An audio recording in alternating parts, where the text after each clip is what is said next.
Welcome to our channel. Today we how to reset your profile with GoDaddy, beginner guide step by step clearly.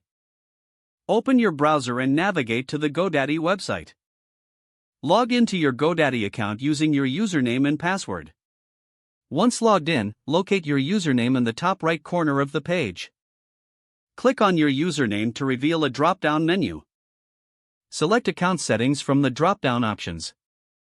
In the Account Settings section, look for the Profile tab. Click on the Profile tab to open your account profile settings. Scroll down to find the Reset Profile option. Click on the Reset Profile button.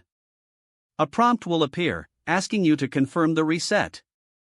Read the instructions carefully to understand the implications of resetting your profile.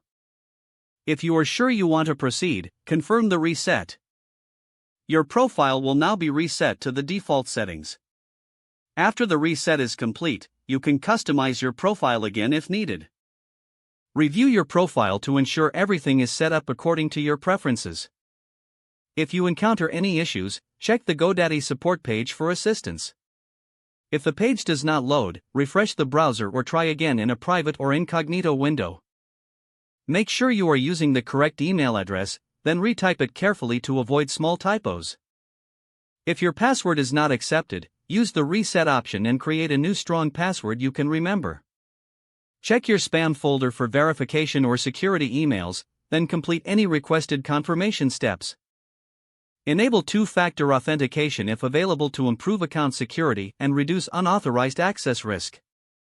After signing in, review your profile details so your contact information and settings are accurate and current.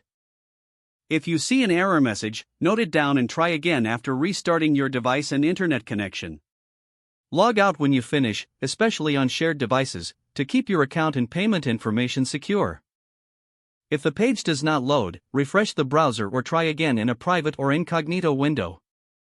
Make sure you are using the correct email address, then retype it carefully to avoid small typos.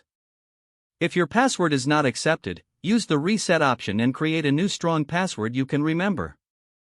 Check your spam folder for verification or security emails, then complete any requested confirmation steps. Don't forget to like this video and subscribe to our channel for more step-by-step tech guides.